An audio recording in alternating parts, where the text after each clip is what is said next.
Welcome back. Today we're doing an explainer on what has to be the most hilarious, absolutely overpowered fantasy story you'll ever come across. I mean, if you are into cinematic storytelling, wild plot twists, and main characters who literally have zero clue how terrifying they actually are, oh my, you are in for a massive treat today. Let's just jump right into it. So picture this. We've got a world where the chosen hero, a guy who gets reincarnated into a magical realm, just completely ignores his epic destiny. The system is literally begging him to save humanity. And his response? He decides he'd rather just, plant cabbages. He just wants a quiet life. But meanwhile, the villain of the story, the fiercely powerful demon queen Elizabeth, actually goes ahead and conquers the entire globe. She unites all the races under her iron fist. But she's got one massive glaring problem. She can't truly prove she's the absolute pinnacle of power until she defeats the legendary hero. And here is where it gets funny. For 15 long years, this legendary hero completely ghosts her. The world actually reaches this weird state of peace under Elizabeth's rule, to the point where literally nobody even wants the hero to come back and start a new war. So irritated beyond belief, Elizabeth finally snaps. She decides, hey, if the hero won't pull the legendary sword of prophecy to find her, she's just going to pull it herself. And miraculously, with this massive explosion of energy, she actually does it. Guided by the sword, the queen teleports directly to our hero Leping's humble little farm. She finds his house and instantly decides to just obliterate the whole thing. Now, Leping is absolutely terrified. He has literally zero combat magic, so he just drops the sword, walks back inside, and basically accepts his fate. But Elizabeth, she misinterprets this completely. She thinks he's being insanely arrogant, like he doesn't even need to bother defending himself. Furious, she unleashes this massive barrage of meteors and prepares a devastating, world-ending purple magic blast that's literally meant to wipe out the entire continent. But you know what happens next?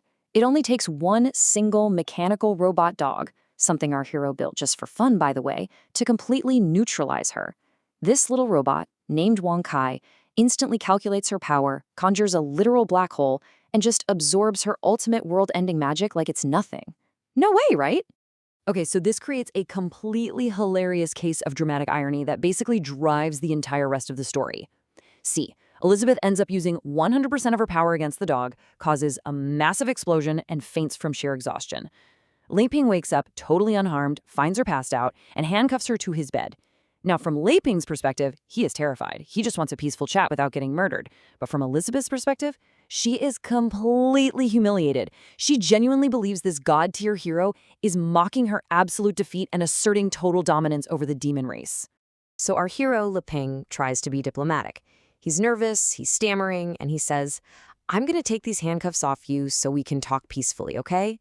He's desperately hoping to de-escalate things. But Elizabeth is viewing everything through the lens of a fierce warrior. She interprets this as him just completely showing off. To her, taking the handcuffs off is his way of saying, look, I am so far above you that you are completely powerless against me, even untied. This one foundational misunderstanding sets the tone for their entire bizarre relationship. Now, what you really need to understand here is that because Leping's farming cultivation is totally maxed out, the food he grows contains astronomical levels of magic. Seriously, it's off the charts. To try and calm Elizabeth down, he feeds her a home-cooked meal of spicy meat. The result? She instantly transcends her absolute magical limits and reaches a state of pure euphoria. And it doesn't stop there. An elf father drinks some of his herbal tea and instantly levels up to a 4-star archmage. Later on, a centaur eats an ordinary organic banana and jumps 3 entire demonic stages. So without even trying, Leping has basically surrounded himself with an empire of sentient, god-tier tools that literally worship him as their creator. I mean, think about it. He's got Wong Kai, the black hole summoning dog. He uses Alpha, the literal spirit of the legendary prophecy sword, exclusively as a wood-chopping axe. Then there's a lightning fairy that was born from a random stray spark while he was just doing some house repairs. Even his organic fertilizer is so highly concentrated it can casually devour giant elemental monsters. He is basically a walking deity of creation, and he is entirely 100% oblivious to the whole thing. And this obliviousness is perfectly showcased when a fleeing elf family arrives at his farm. Leping decides, hey, let's entertain them with a casual card game he calls Dragon Battle, which is basically just magical poker. But because his items are so overpowered, simply drawing cards literally drains the elf's life force and summons real terrifying monsters into a pocket dimension. By the end of the game, without Leaping even realizing the absolute horror they just survived, he accidentally turns them into a brand new, insanely overpowered class of warriors called Card Masters. But the real climax of this arc happens when our hero decides he kind of wants to see the outside world. So he and the queen venture into a nearby city and get roped into joining a greedy Centaur Knight's dungeon crawling party. They basically only join just to make up the numbers needed to open the barrier. And this Centaur and his group, they are incredibly arrogant. They're constantly looking down on Leping because he registered 0 magic on the entry crystal tester. The hilarious part of all this is that Lei Peng is still totally oblivious to the fact that his casual snacks are completely breaking the laws of magic. Deep in the dungeon, he offers a party some of his organic hybrid bananas. The centaur's wives, who initially mock him, take one bite and are instantly thrust into this wild tropical hallucination where they're forced to dance the samba just to relieve their fatigue. And when they wake up, their magic levels have completely skyrocketed into sovereign demonic realms.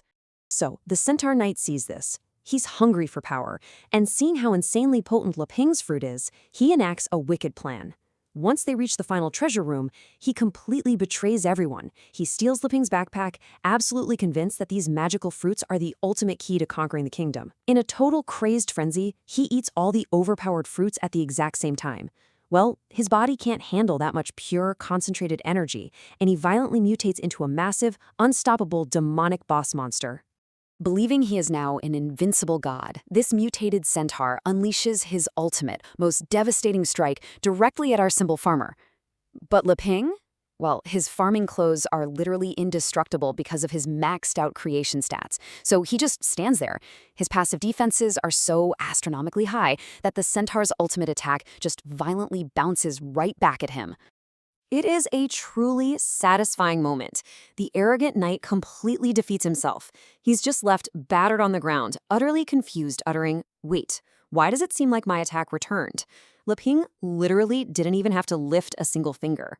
And Elizabeth, who's watching all this from the sidelines, naturally assumes Leping meticulously calculated this entire scenario just to psychologically break his opponent. So Elizabeth watches this brilliant display and finally accepts that Leping is an unreachable, omnipotent god. She develops what we can call absolute loyalty. She decides that, instead of fighting him, the most logical path forward for a demon queen is to join forces with him. In her mind, she possesses the ultimate combat magic, and he possesses the ultimate power of creation. Naturally, she concludes they must create the ultimate heir together. Which leads directly to our hilarious cliffhanger. Leping, who is genuinely falling for Elizabeth, decides to prepare a sweet, nervous, and highly romantic marriage proposal. But Elizabeth, ever the hardcore warrior, completely misreads the room. When he initiates this intimate moment, she assumes it's a test of strength, a brutal mortal combat, or a creamy fight as she hilariously perceives it. So she responds to his sweet romantic advances by hitting him with giant fire spheres and bone-crushing combat moves. And that leaves us wondering, can a simple farmer and a battle-crazed demon queen ever actually communicate effectively? What you should really take away from this explainer is how a simple lack of communication, mixed with a few overpowered vegetables, can literally reshape an entire fantasy world. Will they ever get on the same page, or is the world completely doomed by their unhinged romance? Well, that's a question for another time. Thanks for hanging out with me for this explainer, and I'll catch you on the next one.